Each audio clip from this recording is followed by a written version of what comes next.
ये समझ ही नहीं आ रहा कि हमें क्या दिखाया गया है, क्या कौन सी बात को लेके इन्होंने हमें ये तकलीफ दी है। हमारा पूरा समाज, गुरु ब्रह्मानंद समाज, केडीवी जो संस्था है, ये 48 कोष की विकास के लिए बनी है। और इस 48 कोष में कौन नहीं जानता कि गुरु ब्रह्मानंद एक ऐसी हस्ती है कि आज तक इस स्थान पर इन दशकों में कोई ऐसा संत नहीं हुआ। आगे होगा ये अलग बात है। गुरु ब्रह्मानंद की इस क्रिया कितना धार्मिक कृत्य है, जिन्होंने सारा जीवन वैदिक परंपरा, वैदिक सनातन परंपरा को बरकरार रखने के लिए अपने को कुर्बान कर दिया। और उनके यज्ञ पर ऐसा कुकृत्य कि जहां बच्चे रो रहे हैं, जहां पे यजमान को उठा के गाड़ी में डाल लिया है, पुलिस ऐसे व्यवहार कर रही है जैसे कोई आतंकवादी हो। जमीन का मसला बिल्कुल अलग है, उस पर मैं कभी फिर बात करूंगी। वो जमीन किसकी है, कैसे है, इसका विषय बाद में लेंगे। जिसके आगे पीछे घूमता है, जिसके इशारे से सारे काम वो करता है, और हम यज्ञ भी नहीं कर सकते, हमें यज्ञ करने का भी अधिकार नहीं है।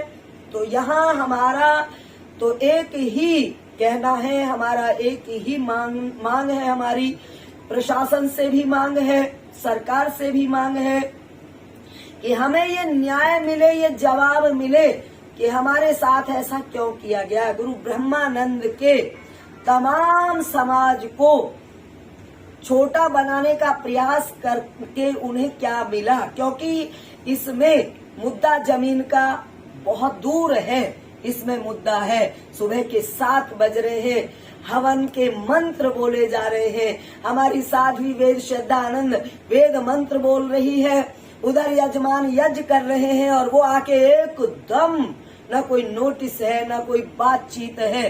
वो मेरे से बात कर सकते थे, नहीं की, और उन्होंने वो पीला पंजा ऐसे चला दिया, वो बांस की दीवार पे ऐसे चलाया जैसे कंक्रीट की दीवार उखाड़ रहे हो। तो ऐसी स्थिति यहाँ पर पैदा हुई है।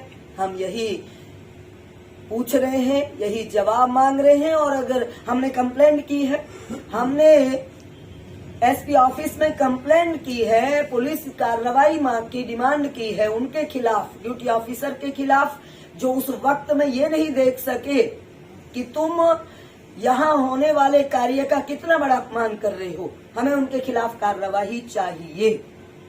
नहीं जानते वो सरकार की छवि को धूमिल करना चाह रहे थे, नहीं जानते वो डीसी की छवि को धूमिल कर रहे थे, नहीं जानते वो केडीवी की छवि को धूमिल कर रहे थे, नहीं जानते वो एमएलए की छवि को धूमिल कर रहे थे। इस समय उन्होंने सबकी छवि को धूमिल कर दिया है, क्योंकि जो हमारी सरकार है वो संतों के साथ खड़ी नजर आती है कहने को, लेकिन हमारे साथ तो इतना बड़ा अन्याय हुआ है कि इस समय ना हम सरकार से खुश हैं, ना हम केडीवी से खुश हैं, और ना ही हम हमारे यहाँ के प्रशासन से खुश हैं। काफी परेशानी में है और हमारा समाज बहुत आक्रोश में है। इस वक्त तो केवल प्रतीक्षा है कि हमें जवाब मिल जाए। अगर जवाब मिल जाएगा और न्याय मिल जाएगा तो बहुत अच्छा है। उसके बाद मैं नहीं जानती कि क्या होगा। आक्रोशित समाज हमारा कौन सा कदम उठाएगा, ये भविष्य में है। इसके बारे में अभी हम कुछ भी नहीं कह सकते। तो आप लोगों ने विधायक से बातचीत की थी इस बारे में, वीडियो हाँ, देखी? बिल्कुल बी पॉजिटिव पे मैंने अब भी उसको शेयर किया है। जब हमने ये यहाँ पर गुरु जी के यज्ञ करने शुरू किए थे, हालांकि हम इसको यूज करते आ रहे थे पहले से भी, लेकिन पहले करते थे प्रोग्रामों में। अब 2 साल से, लगभग 1.5-2 साल से लगातार यज्ञ यहाँ चल रहे हैं। और अब तो एक और बात आ रही है निकल के, पुराने जो ये झगड़े के बाद में कुछ पुराने लोग उठ खड़े हुए हैं और वो ये बता रहे हैं कि सन 60 से ये जमीन गुरु जी को मिली हुई थी। ये बीच वाले लोग, जिनको हमारे जैसे जो अनभिज्ञ थे इस चीज से, बीच में एक महात्मा जी और रहे थे हमसे, क्योंकि 60 से लेके 61 में तो मेरा जन्म ही हुआ, तो 60 से लेके न जाने कितने संत इस बीच में आके चले गए। तो उनकी अज्ञानता के कारण, अनजान पने के कारण इसको अंदर नहीं लिया गया है। कहने को तो ये भी कह रहे हैं, लेकिन ये एक ऐसा विषय है, ये तो कानून विषय है, कानून इसको अपने आप सेट कर देगा। अगर ये केडीवी की होगी ये भी बात बाहर आ जाएगी, हमारी होगी तो ये भी बात बाहर आ जाएगी। इस समय हम पर ये जरूर है, आपने जो सवाल पूछा है ये वाकई ये है कि हमने इसमें जो भी किया एमएलए के सहमति के बाद किया, और एमएलए नहीं, हमने केडीवी में भी फाइल जमा कराई क्योंकि ये जगह पर हम हवन करना चाहते हैं, हमारे को किसी तरह की रुकावट नहीं चाहिए। ना हम यहाँ मकान बना रहे थे, ना हम दुकान बना रहे थे। यज्ञ करना वो हमारे लिए बहुत महत्वपूर्ण कार्य है, समाज के कल्याण के लिए, जो हमारे गुरुदेव करते आ रहे हैं और हमारे ऋषियों की परंपरा में जो हमेशा से होता चला आया है। तो इसका अपमान ही हमारे लिए सबसे बड़ा पीड़ादायी कृत्य है और इसके लिए हम निंदा करते हैं, घोर निंदा करते हैं। चाहे वो केडीबी संस्था द्वारा हुआ हो, एमएलए ने किया है उसकी भी, और डीसी ने किया है उसकी भी, सरकार हर तरह से हर एक की निंदा करते हैं। हमारा यहाँ एक परिवार था जिसके 2 बच्चे छोटे छोटे थे, वो चीखे मारते रहे लेकिन वहाँ किसी को दया तक भी नहीं आई, ऐसी स्थिति थी। तो बहुत कुकृत्य ये हुआ है और इसको लेकर हमारा पूरा समाज आक्रोशित है। देवी जी, आपने ये भी कहा है कि किसी संत का नाम भी लिया है आपने इस बीच में, क्या कहा है कि भी इनके इशारों पे ये सारा किया गया? नहीं, मैंने इशारा तो नहीं कहा।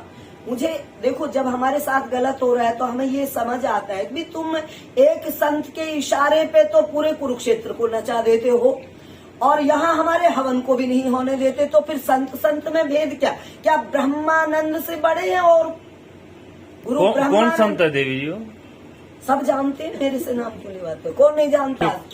बच्चा जानता है, हर जुबान पे वो नाम है, तुम अपने आप ही ले दोगे। देवी जी, ये कोई सियासी कारण तो नहीं है? जैसे राहुल गांधी की जो भारत जोड़ो यात्रा चली थी और उसमें आपने यह किया था, कहीं कोई सियासी कारण तो नहीं बन रहा है?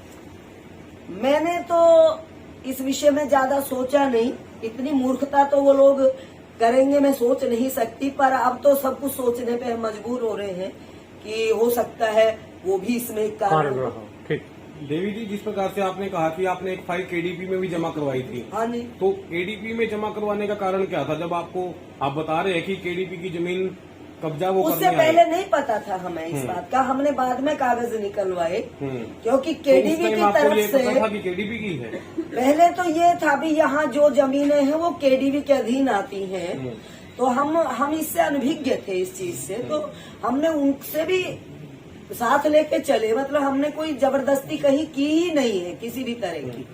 बाद में कागज निकले तो पता लगा कि वो जमीन केडीबी की है ही नहीं, और उसके बाद जब ये झगड़ा शुरू हुआ तो हमारा एक संत अभी यहाँ आया नहीं है आज, उसने इतनी बड़ी जानकारी दी है। वो कहता है 60 में ये सारी जमीन गुरुजी को मिल चुकी वो थी। कागजात आप दिखा सकते हैं मीडिया को कि जिनमें उसको देखो ढूंढना पड़ेगा, 60 की बात है, उसके जोड़ लगाने पड़ेंगे। कागजों से ये पता लगा कि ये जमीन केडीपी की नहीं है। हाँ, वो हमारे पास है, ये कागज है, इनमें गुरुजी के ये जो कागज है इसमें कहीं भी केडीबी का सन 90 तक का रिकॉर्ड है, ये सन 90 तक का रिकॉर्ड है। साथियों, बड़ा दुखी मन से कहना पड़ रहा है कि आज से कुछ दिन पहले यहाँ आश्रम में हवन चल रहा था सुबह सुबह, और बगैर किसी पूछे ताछे, बगैर किसी उसके उन्होंने आकर के हमारे आश्रम के हवन पे जो यजमान थे उनको गाड़ी में बिठा के डाल दिया और उसके ऊपर पीला पंजा चलाने का काम करा। ये बड़ा दुख का विषय है कि हवन के समय अब वो इंतजार भी कर सकते थे उस समय के लिए। जो यहाँ हमारे देवी जी है, डॉक्टर मैत्री आनंद जी, जो हमारे इस संस्था के संचालक है, उनको भी आकर के बता सकते थे कि भी ऐसे ऐसे हम आपके खिलाफ कोई कार्रवाई करना चाहते हैं, लेकिन उन्होंने बगैर किसी के पूछे, बगैर किसी के वो करे, यहाँ ऐसी घिनौनी कार्रवाई करी।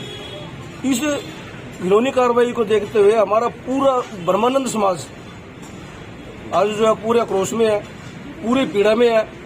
अगर प्रशासन ने हमें अगर किसी के खिलाफ कोई कानूनी कार्रवाई नहीं करी तो हमारा समाज कुछ भी कर सकता है, इतना उग्र हो रहा है वो प्रशासन यहाँ आकर के माफी मांगे उस घिनौने हरकत से। और जब भी इस विषय पे हम यही बात करना चाहते हैं। इस सब में सबसे पहले तो मैं ये कहना चाहूंगा कि इसमें बड़ी शर्म मदन मोहन छाबड़ा जी को आनी चाहिए। मदन मोहन छाबड़ा जी को जितना मैं जानता हूं, उनके जीवन का आधार हिंदू संगठनों से जुड़ना रहा है। सनातन परंपरा को आगे बढ़ाने के लिए उनको आज ये पद मिला है, लेकिन आज इस पद पे बैठकर वो एक सेक्रेटरी की तरह नहीं काम कर रहे हैं, वो एक सुप्रीमो की तरह काम कर रहे हैं। क्योंकि इस संस्था का चेयरमैन मुख्यमंत्री जी होते हैं, इस संस्था के कुछ लोग मेंबर भी हैं, और उन मेंबरों की कुछ मेंबरों की आस्था गुरु ब्रह्मानंद से जुड़ी हुई है। हम लोगों ने अपने स्तर पर पता करने की कोशिश की है। किसी भी मेंबर से अगर केडीबी का कोई क्लेम था, 1 साल से इशू आपस में चला हुआ था, किसी मेंबर से उनकी कभी डिस्कस नहीं हुई। ऑन रिकॉर्ड तो बिल्कुल ही कोई चर्चा उन्होंने किसी से की नहीं, और मुझे नहीं लगता उन्होंने मुख्यमंत्री जी से भी इस बारे में बात की होगी। जैसी पद्धति की ये सरकार है, जिस सोच की ये सरकार है, जिस सोच के मुख्यमंत्री जी हैं, मुझे नहीं लगता अगर मुख्यमंत्री जी के नॉलेज में आती और वो सनातन प्रक्रिया करने के लिए यहाँ रोकने का किसी को काम करते। इसी तरीके से पिछले 1 साल पहले डीपी चौधरी जी की अगुवाई में यहाँ के जो भी गुरु भक्त हैं, गुरु जी के फॉलोअर हैं, ये लोग डीपी चौधरी जी की अगुवाई में विधायक सुभाष सुधा जी से मिले थे। हम सुधा जी का धन्यवाद इसलिए भी हैं, उन्होंने उसी तुरंत प्रभाव से एक बात बोली कि ये अधिकार आप लोगों का है, आप लोगों का समाज, आप लोगों का संस्था इस धरती पर बहुत लंबे समय से हवन पूजन करती आ रही है। अब चुने हुए प्रतिनिधि विधायक हैं, सरकार का हिस्सा विधायक हैं, अगर उनकी भी बात को डिसग्रेस करने का काम किया गया है, तो क्या मदन मोहन छाबड़ा जी विधायक सुभाष सुधा को नीचा दिखाना चाहते थे? या फिर मदन मोहन छाबड़ा जी ये दिखाना चाहते हैं कि उनका वर्चस्व हो चुका है इन 48 कोस में, इस कुरुक्षेत्र पे की धरती पर, पावन धरती पर वर्चस्व मदन मोहन छाबड़ा का हो गया। वो जिसको चाहेगा वो यहाँ पे संत है, वो जिनको चाहेगा वो यहाँ पे हवन पूजन नहीं कर सकते हैं। और उससे भी एक कदम आगे बढ़कर जिस समय मैं इस समय हवन चलते समय एक कार्रवाई हो रही थी, मौके पे पहुंचा, मैंने खुद ड्यूटी ऑफिसर से 3-4 बार पूछा कि आपके पास कोई डॉक्यूमेंट है तो हमें प्रोड्यूस करें। इसमें सबसे बड़ी गलती तो प्रशासन की है। एक तरफ से अगर केडीबी ने कोई उनको रिक्वेस्ट डाल भी दी विदाउट वेरीफाइंग कि वो केडीबी की जमीन नहीं है, वो गवर्नमेंट का ही राजस्व रिकॉर्ड है, उसमें बोल रहा है केडीबी का कहीं नाम नहीं है, तो कैसे प्रशासन किसी को ड्यूटी अफसर लगा सकता है? और वो ड्यूटी अफसर बिना कागज के कैसे यहाँ आ सकता है? बार बार मांगने पे भी ड्यूटी अफसर कोई कागज नहीं प्रोड्यूस कर रहा है। यहाँ पर पुलिस जूते पहन कर हवन के आसपास घूम रही है, और सबको पता है ये आश्रम, ये संस्था नारी शक्ति द्वारा चलाई जा रही है। डॉक्टर मैत्री आनंद और उनके फॉलोअर, सारी महिलाओं का यहाँ पे रहना है। कम से कम इस बात की शर्म तो उनको करनी चाहिए थी। एक नारी शक्ति द्वारा चलाए गए आश्रम में एक समय निश्चित करके आते, इनसे आगे डिस्कस करते, कोई समय सुनिश्चित करते। और ड्यूटी अफसर अगर आ भी गया था, उसको चाहिए था कि यहाँ पर पूर्णाहुति होती, जूते बाहर निकाल के आते। अगर ये इतने ही दबंग है तो सारे शहर की ये कागज चेक करवा लें, सारे शहर के मंदिरों को चेक करवा लें, और फिर उनमें जूते लेके अंदर घुस के दिखाएं जी। आखिरी में जब जेसीबी वाला तोड़फोड़ कर रहा था तो हमारे ना लोहे के एंगल पे ये अटके हुए थे। मैंने उनको बोला कि इस पे ना गुरुजी का झंडा लगा हुआ है, पचरंगा झंडा लगा हुआ था, कि मैं इसको झंडे को उतार लेता हूँ। 1 मिनट के लिए वो रुका जेसीबी वाला, मेरी पीठ थी, पीछे से पता नहीं ड्यूटी अफसर खड़ा था, कौन खड़ा था, उसने इशारा किया, उसने उसको भी नीचे गिराया। तो यहाँ पर झंडे का अपमान हुआ है, हवन के आसपास जूते लेके घूमे हैं जी, हवन का अपमान हुआ है। अगर केडीबी को जमीन की इतनी भूख है तो ये हम समाज से डिस्कस कर लेंगे और ये केडीबी अपना ऑफिस बना ले। गुरुजी ने हमेशा दिया है, गुरुजी ने कोई सरकारी पैसों पे हवन नहीं कर रखे हैं। गुरुजी के लोगों ने यहाँ पे अपने पैसे से, अपने खून पसीने की कमाई से इसको बना रखा है। उन लोगों की तरीके से सरकारी पैसे से नहीं इस्तेमाल कर रखा। आज तक उनसे पूछ के देख लेना, पर्सनली कभी 10 रुपए लगाए हैं? सरकारी पैसे का इस्तेमाल कर रहे हैं। आज जिस सरकार की वजह से वो पावर में बैठे हैं ना, उन लोगों के लिए हमने सितंबर 2013 में डोर टू डोर कर करके अपने शरीर को खून पसीना लगा के हर घर में प्रचार पहुंचाया हुआ है, उनके लिए वोट मांगे हुए हैं। अगर नरेंद्र मोदी के सरकार बनने में सबसे ज्यादा इस शहर में अगर योगदान होगा ना, ये लोग तो कभी दिखाई नहीं देते थे। जो लोग आज पदों पे बैठे हुए हैं, मुख्य लोग हैं, ये कभी दिखाई नहीं देते थे। आप उस समय के जिला अध्यक्ष धूमन सिंह तिरमत जी, उनसे पूछ लेना। क्या मांग करते हैं? मांग साफ और सुथरी है कि यह हवन का अपमान हुआ है, सनातन का अपमान हुआ है, गुरु जी के झंडे का अपमान हुआ है। इसमें ड्यूटी अफसर पर कार्रवाई बनती है। मदन मोहन छाबड़ा ने गलत फैक्ट्स प्रशासन को दिए हैं, उनके खिलाफ कार्रवाई बनती है। और सबसे बड़ी कार्रवाई इनके खिलाफ भी बनती है जो 20-50 लोग अनऑथोराइज्ड थे। पुलिस की चलो ड्यूटी अफसर ने लगा दी ड्यूटी, उनको वो तो जूते के लिए क्लेम करते हैं उन्होंने गलत किया, लेकिन वो लोग कौन थे जिसने अपने मुंह कवर कर रखे थे? अनऑथोराइज्ड लोग थे। उनको ट्रेस करके उनका पर्चा दर्ज के उचित कार्रवाई की। हमारे शहर का नाम कुरुक्षेत्र एक धर्म नगरी है। इस धर्म नगरी में आप देखें कि कैसा कार्य किया गया है कि धर्म की जगह पर, जहाँ पर धर्म का कार्य हो रहा था, हवन यज्ञ हो रहा था, वहाँ पर सुबह सुबह लोग आकर सरकारी अमला जमले का मिसयूज करके और यहाँ पर हवन यज्ञ में बैठे लोगों के साथ उनका अपमान किया गया है। हमारी देवी जो यहाँ पर माता बहनें हैं उनका अपमान किया गया है। उसके बारे में वीडियो भी है, सारा कुछ सबके सामने है। तो हम तो ये कहना चाहते हैं कि भाई जो ये काम सरकार के लोगों द्वारा किया गया है, कुरुक्षेत्र विकास बोर्ड की अगर ये जगह है तो कोई मलिकिया दिखा दीजिए, कोई कागज दिखा दीजिए, जब तो आप उस पर आप अपना राइट दिखा सकते हैं। आप किसी और की जमीन पर आकर धक्के से कब्जा करोगे, वो भी सरकारी अमले का मिसयूज करके, तो ये तो गलत है। अगर आपको सरकारी अमले के तरह यूज करना है तो और बहुत जगह पड़ी है शहर में, वहाँ पर ही करिए, शहर के विकास के लिए करिए जिस काम के लिए आपको चुना गया है। ये तो नहीं है कि आप लोगों के जाके धर्म की जगह पे जाकर आप तोड़फोड़ करें और उनको डराए धमकाए। अगर धर्म की बात करते हैं, जैसे अब बात करती है बीजेपी सरकार, ये कहते हैं कि हमारे लिए सब बराबर है, सभी बराबर है, तो सभी साधु संत भी सबके लिए बराबर होने चाहिए ना। एक तरफ तो एक साधु संत को आपने हजारों एकड़ जमीन यहाँ पर मुफ्त में दे रखी है, उनको सरकारी ग्रांट दिया जा रहा है, और एक जहाँ पर संत जो बैठे हैं हमारे, उनके लिए आप जो जमीन है हवन यज्ञ करते हैं उनको उठाकर डिस्पोजेस करने की कोशिश करनी है। अगर कोई कोर्ट में आपके पास कोई कागज है या कोई आपके पास जमाबंदी सरकारी कागज होता है, उसमें अगर कहीं कुरुक्षेत्र विकास बोर्ड की अगर ये जगह है तो आप बेशक खाली करा लीजिए, हम भी कोई नहीं है, हम कानून के खिलाफ थोड़ी नहीं है, हम भी सभी साथ हैं। पर अगर किसी और की प्रॉपर्टी को अगर आप कब्जा करोगे और उनके ऊपर धक्का मुक्की करोगे, और हमारी माता बहनों का एक तरफ तो आप लोग नारा देते हैं सरकार हमारी बेटी पढ़ाओ बेटी बचाओ, तो बेटियां और बहनें तो सबकी बराबर हैं, तो उसका सबके साथ वो इज्जत करनी चाहिए, ना कि उनको भी आप ऐसे करोगे, धक्का मुक्की करोगे। तो हम तो सबसे यही अपील करते हैं कि भाई आप ऐसा ना करें। हमारा जो अपमान हुआ है, एक तो सबसे पहले सरकार इसमें जो अपने छाबड़ा जी हैं वो हमारे साधु संतों से माफ़ी मांगे, और ये जो जमीन जिस पे वो धक्के से कब्जा करने की कोशिश कर रहे हैं तो इससे भी पीछे हट जाए, क्योंकि यहाँ पर किसी को कमजोर समझने की जरूरत नहीं है। सभी समाजों के लोग यहाँ पर आए हुए हैं, और यहाँ पर अगर ऐसा नहीं होता है, हमारी मांगे पूरी नहीं होती है, तो हम कुरुक्षेत्र विकास बोर्ड के सामने टेंट गाड़ के बैठेंगे और उनकी इस्तीफा के लिए मांग करेंगे, और जब तक माफी नहीं मांगे जब तक नहीं बैठेंगे। भक्त लोग जो होते हैं पूजा पाठ कर रहे होते हैं, और जो दूसरे लोग होते हैं वो सोए हुए होते हैं। उस वेला में जहां हमारा भजन सत्संग जाप चलता है, तो सुबह के 7 बजे नियमित वहां यज्ञ होता है, तो हम यज्ञ के लिए हम बैठे हुए थे। 3 यजमान थे और यजमान आचार्य मैं थी, तो यज्ञ करवा रहे थे, और ऐसे ही अचानक एक जेसीबी आई और उसने एकदम से यज्ञ में बाधा डालने के लिए उसने तोड़फोड़ करनी शुरू कर दी। हमने उनको रोका, तो उसने गुरुजी के झंडे का अपमान किया, गुरुजी के जो पोस्टर लगे हुए थे उनको ऐसे इस तरह से रौंदा, और जूते लेकर वो यज्ञ के ऊपर चढ़ गए। और मैंने उनसे बार बार ये कहा कि आप थोड़ी देर के लिए रुक जाइए, यज्ञ को संपन्न होने दीजिए और यज्ञ की पूर्णाहुति होने दीजिए। आप जो भी आपके कौन है, जो किस आधार पर आपने ये कार्रवाई किया, को हमसे नोटिस दीजिए, कुछ जानकारी हमें दीजिए, आप किस आधार पर ये सब कर रहे हैं। उन्होंने ये जब पूछने के बाद मेरे साथ बड़ा दुर्व्यवहार किया, और किसी ने भी मेरी बात की सुनवाई नहीं की, और वो मेरे साथ दुर्व्यवहार करते रहे, और गुरुजी के झंडे का अपमान किया, गुरुजी के यज्ञ का अपमान किया। ये केवल और केवल ये गुरु ब्रह्मानंद संस्था के लिए ही ये आक्रोश की बात नहीं है, पूरे सनातनियों के लिए, पूरे हिंदू धर्म के अनुयायियों के लिए और पूरे संत समाज के लिए एक बहुत बड़ा एक रोष का विषय बना हुआ है। और गुरु ब्रह्मानंद समाज इस समय पूरे आक्रोश में है, जो गुरु महाराज के झंडे का, यज्ञ का और गुरु महाराज के तस्वीर का जो अपमान किया गया, तो इसके लिए पूरा समाज निंदा करता है, और इसके लिए सभी अपनी सीमाओं को तोड़ने के लिए भी तैयार है। जो ये इस सरकार के द्वारा जो भी कार्य किया गया, पूरा समाज पूरी तरह से रोष में है।